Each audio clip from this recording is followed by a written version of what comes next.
monde, bienvenue sur ma chaîne, re-bienvenue, c'est votre deuxième, troisième ou centième visite. Je me présente, Sonia Kwemi, professionnelle RH, et je suis vraiment heureuse d'être avec vous aujourd'hui pour parler d'un sujet qui, je suis tellement contente qu'on ne me pose pas cette question-là uniquement durant le mois de février, mais j'ai voulu saisir cette opportunité pour justement en parler avec vous, et c'est, pour moi, c'est quoi être un bon allié et comment une personne peut être un bon allié pour les groupes minoritaires dont la communauté noire.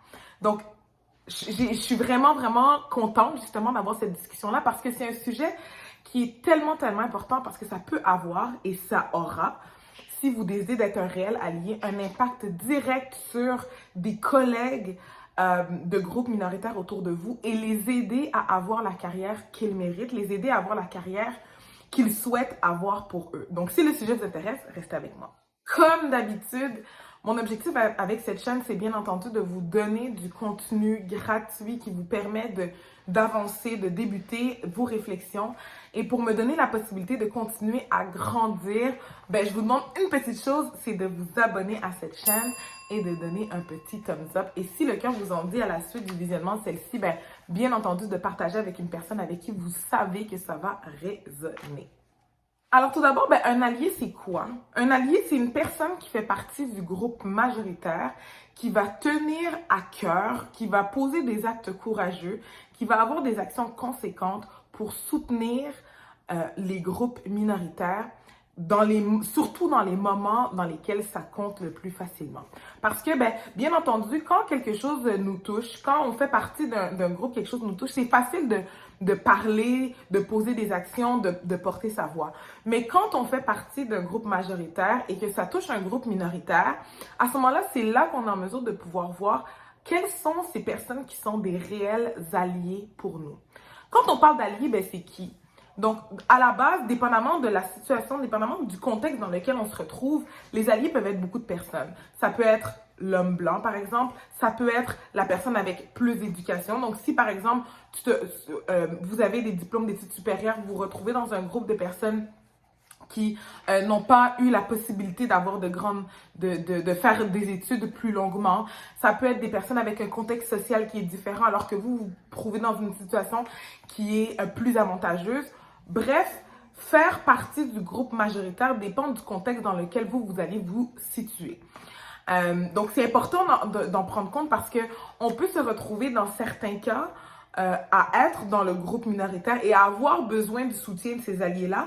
Et dans d'autres cas, être la personne qui doit être un allié pour l'autre.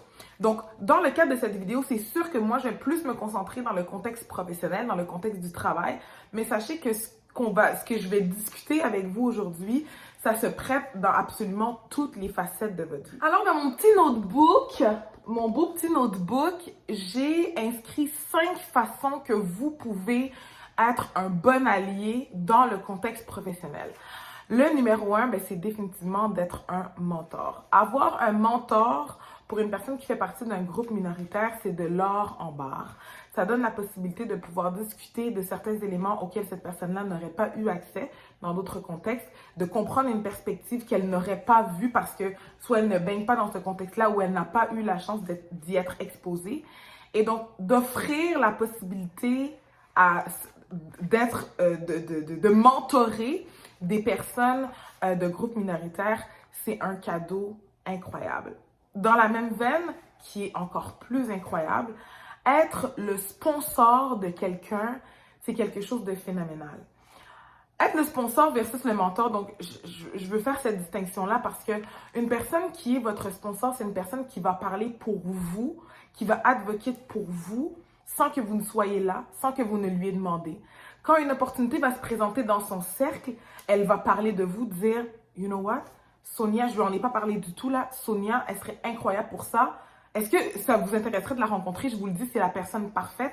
Je lui en parle ce soir. » Un sponsor, c'est une personne qui va vraiment être là pour être votre voix sans que vous ne soyez présent, vous donner cette présence dans cette salle où vous n'auriez jamais eu l'opportunité que votre nom soit nommé, que votre projet soit discuté, que vos habiletés soient parlées. Et ça peut vous donner justement la chance d'aller vers une promotion, vers un nouveau rôle dans votre organisation, d'aller vers des fonctions, d'aller vers des projets, que ben, si cette personne-là n'avait pas été là, on ne saurait pas du tout que vous avez la capacité d'accomplir ça.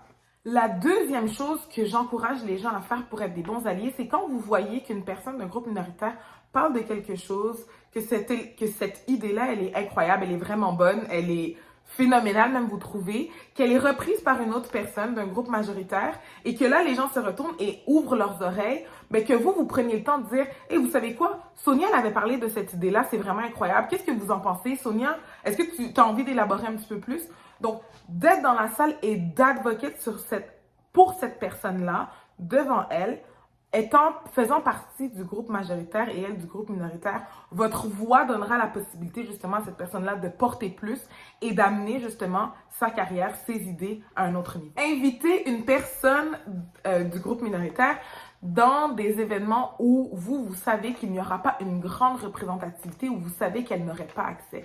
Donc, si vous allez à des soirées, des banquets, des galas, si vous allez à un tournoi de golf, si vous allez à une activité où vous savez que des personnes influentes seront présentes, que la personne que votre sponsorisé, que votre mentoré, que cette personne à qui vous pensez, ça pourrait être bénéfique pour son réseau à elle.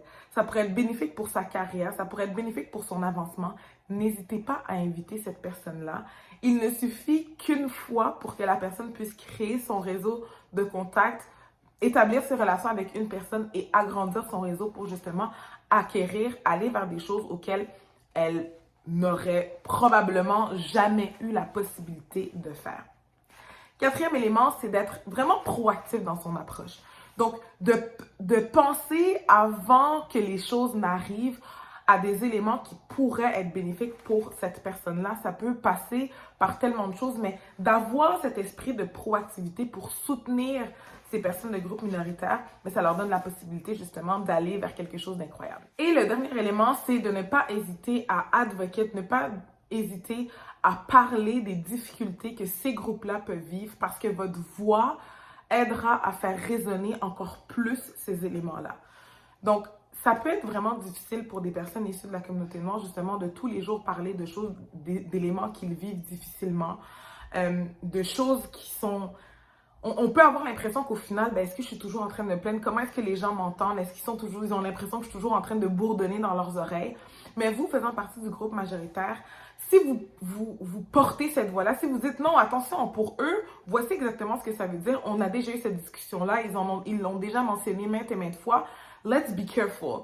Pour ce groupe-là, non, attention, regardez le jour que ça tombe tel jour, c'est cette célébration-là. Ces personnes-là pourront pas être présentes, on le sait déjà d'avance. Si on met cette activité de réseautage ce jour-là, on va passer à côté de tout ce groupe-là.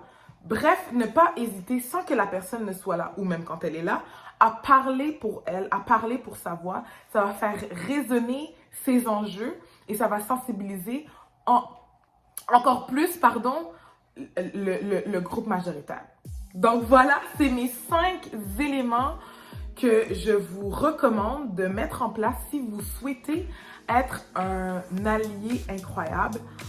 C'est un privilège, en tout cas pour moi, je trouve, d'avoir la possibilité d'être l'allié pour d'autres personnes. Et je suis certaine que pour vous, d'être allié pour la communauté noire ou d'autres communautés, ça demande souvent vraiment pas grand-chose, à part un peu de courage. Et ça a fait un changement incroyable dans la vie des gens, dans leur vie professionnelle, dans leur vie personnelle. Donc, prenons ce courage-là justement pour aller de l'avant avec ces éléments-là. J'espère que ça vous a aidé. Si vous avez appris quelque chose, vous vous êtes dit « Ok, j'avais pas du tout pensé à ça », n'hésitez pas à me l'écrire dans les commentaires et je vous dis à très bientôt dans ma prochaine vidéo. Bye bye!